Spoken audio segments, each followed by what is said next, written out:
18-16. The Giants 17-35. Takeaway giveaways, Bills 1-3, Giants 0-2. Defensive yards allowed, Bills 223, Giants 494. So I'm going with the Bills. Neil and Kevin are too. James, you had mentioned you might have broken the pick sheet. Was this a team? Did you actually mean to take the Giants? Yes, I actually did mean to take the Giants for the simple fact. Hey, Kevin? Yes. What was Saquon's stats on Sunday? As far as no, they were very good. That's why I was relieved he only got 13 touches.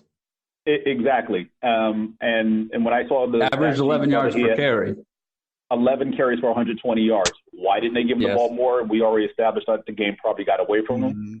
If I don't see the game getting away from them this week against Buffalo's offense. The Giants have some injuries. Sterling Shepard's in the concussion protocol, so no big deal there. Buffalo Rob says he expects to see the Bills have more of a balanced attack this week. He feels good about Devin Singletary and Josh Allen. Guessing Cole Beasley will have a strong game, and says in the end, I think if the Bills want to consider themselves a good team, they need to go on the road and beat bad teams. This is that. Jared, our Giant superfan, says, well, week one didn't go as well as I had hoped, but turns out Saquon is an unstoppable killing machine at running the football. He embarrassed the Cowboys defenders at every turn. Unfortunately, the Giants still have no pass rush, and the linebacker core is among the worst in the NFL. So for week two, we look to bounce back against a team that always seems to be losing. I expect the game to be a lot of run plays and not many pass plays, but because I expect that, it has to be the opposite. High-scoring affair, 5 touchdowns for each quarterback and 300 yards plus. Bills win on a last-minute field goal, 44-42. If you own Singletary or Saquon, start them. They should each have over 100 yards. If the Giants beat the Bills' season hopes for the playoffs are over. R.I.P. I just read that for you, not pass Kevin. the 5 touchdowns. No, Jared always loves to exaggerate on his previews. Quite comical. The San Francisco 49ers are at the Cincinnati Bengals. The Niners moved up to 22 in our power rankings. The Bengals moved up to 26. The Bengals are favored by 1.5. What is the news I have for you here? Well, I was going to give you some quarterback stats on this game, but you guys asked last week, who else does San Francisco have? Well, how about their defense? Dee Ford had a sack and a forced fumble in his debut in week one. He has 8 forced fumbles since 2018, most in the NFL. Had a sack and a forced fumble in any career game, in his only career game versus Cincinnati. Nick Bosa has a sack in his NFL debut last week. Richard Sherman had a 31-yard interception touchdown and 2 pass defense in week one, his 3rd career interception for a touchdown, 32 career interceptions, 2nd most among active players, and has 103 passes defense since 2011, 2nd most among active players. Akilo Witherspoon had 25-yard interception touchdown last week, his 1st career pick 6, one of 3 defensive backs with 3 pass defense in week one. Linebacker Mark Njoku, former Cowboy, had 1st career interception last week. Fred Warner led the team with 9 tackles, had a forced fumble and a pass defense in week one, has 7+ tackles in 8 of 9 career road games, and defensive end Eric Armstead had his 10th career sack last week. The San Francisco 49ers are not 22nd in the power rankings, and just like the power rankings, I will take them to beat the Bengals. What was the final score to that game? The Bucks 49ers game, because their offense wasn't good. Jimmy Garoppolo was good. Defense gave them short fields on almost every score, if not scoring themselves. Garoppolo wasn't horrible. I will not say that he was elite, but he was not horrible. I think he was closer. He was closer to horrible than elite. Now I got to pull up Garoppolo's stats, you guys. I wasn't going to give. I wasn't going to give stats on this, but you forced the issue. Neil, why are you taking Cincinnati?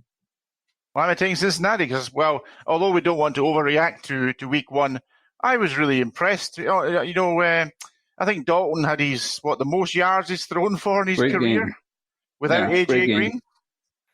And I don't think the offensive line was as horrendous as I think many, including myself, had expected it to be. Even up against that usually fairly stout Seahawks defense. So I was, without being too much, because it's only week one, they were probably one of the teams that impressed me most, considering what we had thought they would play like over the course of this season. So that was impressive. And Jay, you say Garoppolo wasn't horrible, but I thought he was borderline backup quality. What were his stats? I mean, the reason I'm picking Cincinnati is, believe it or not, I have more faith in Dalton than Garoppolo, and the Bengals are home. So I'm going to say something around like 16 for 27, 166 yards or something. One touchdown, one interception, and a touchdown and a one pick. He's 7-2 as a starter with San Francisco. He has 585 passing yards, 292.5 per game, and 3 touchdowns for a 102.9 rating and 2 career road starts versus the AFC, and has a 250 plus passing yards in 6 of 7 career road starts. But Jay, to be fair, I would say it's not unkind to say he's trending down as a starting quarterback. How dare you? I might look at picking this game in Cincinnati as well. I don't want to, but I might. Oh, Joe Mixon might not even play. Yeah, but the Niners have a slew of injuries at some key positions. Tevin Coleman, we know, is going to be out with his ankle sprain, so there goes another running back that they've lost. Jimmy Ward, the cornerback, is listed as questionable with a hand injury. Nick Bosa has an ankle sprain. He's participating in practice. There it is. For the Bengals, Travion Williams, running back, was a limited participant in practice. Joe Mixon was also did not practice due to his ankle.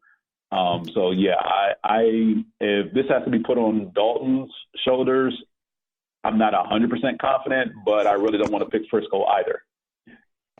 Who's the best quarterback in this game, Kevin? Oh, that's what I said. I said I have more faith in Dalton than Garoppolo. That's why I'm picking the Bengals. Yep, I'm with you. And I have more faith in Garoppolo. Put it on the board! Either way, it should be a boring game, so don't watch it. Let me just check to see if Jay's put on his Garoppolo t-shirt. Hold on.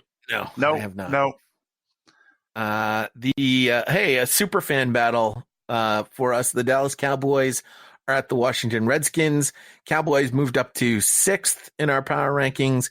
The Redskins remain at 29. The Cowboys are favored by 5 points. Dating back to week 17 of 2018, Dak Prescott has recorded at least 350 passing yards, 4 touchdowns, and 0 interceptions in consecutive games. He can become the first player to pass for at least 350 yards and 4 touchdowns without an interception in 3 consecutive games in NFL history. And in case you think if that's possible, he has 10 total touchdowns, 6 passing, 4 rushing, and no picks, and a 102 rating in 6 career games versus Washington. Oh boy, and he's 5-1. Yeah. Oh boy, this should be we're all taking the Cowboys here, Kevin. Yeah, I mean the only bad thing about this game is the lowly Redskins that forced us to a 1 p.m. kickoff. But other than that, I mean, Neil, the Redskins defense scares me a little bit just because they usually tend to give Dallas a little bit of problems in the beginning of the game, despite Dak's numbers. I mean, last week we were just so on fire on offense, but a lot of that had to do with, as James said, the Giants linebackers, and as Jared said, the Giants linebackers being one of the worst in the NFL. But I expect Zeke to have more involvement in the game this year. He was definitely noticeably not in football shape, sort of a little rusty. Dropped a catch that was right on his hands. Not really that effective running the ball, but I definitely expect to see him more involved. Gallup, as I said, stud, huge strides this year. Just keep looking for him to progress. And Kellen Moore with a successful debut in his first appearance. I mean, didn't even look like the Cowboys offense of old. So much movement, so much motion. So pleased for Linehan to be gone. And not worried about the Redskins offense. Darius Geissoff out probably. Not really worried about Trey McLaurin. Sorry, Neil. Cowboys secondary. Although they gave up a lot of yards to Eli, a lot of that was in garbage time. I just don't see the Redskins having enough talent to beat the Cowboys. Sure, they might get off to an early lead, just like they did against Philly. The Giants were up 7-0 on Dallas, but ultimately, I think the Dallas Cowboys are better on both sides of the ball here. So even on the road, they get a W. Neil, would you debates, like to retort? thoughts, questions? Sorry, I just fallen asleep for a second there. That was 3 minutes, Neil. Give me a break. I could have went on all day how we were going to thrash your team. Is it still Thursday? Yeah.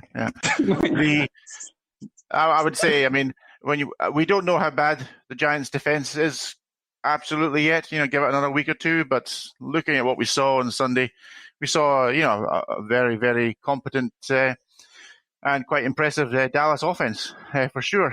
I wasn't quite as impressed with Dallas' defense, but that may just be the. Neil, I was pretty disappointed. Did by I Dallas interrupt defense. you? No, you fell asleep. You didn't give yourself a chance to interrupt me. There's a top tip for you. I think it's fair to say Dallas.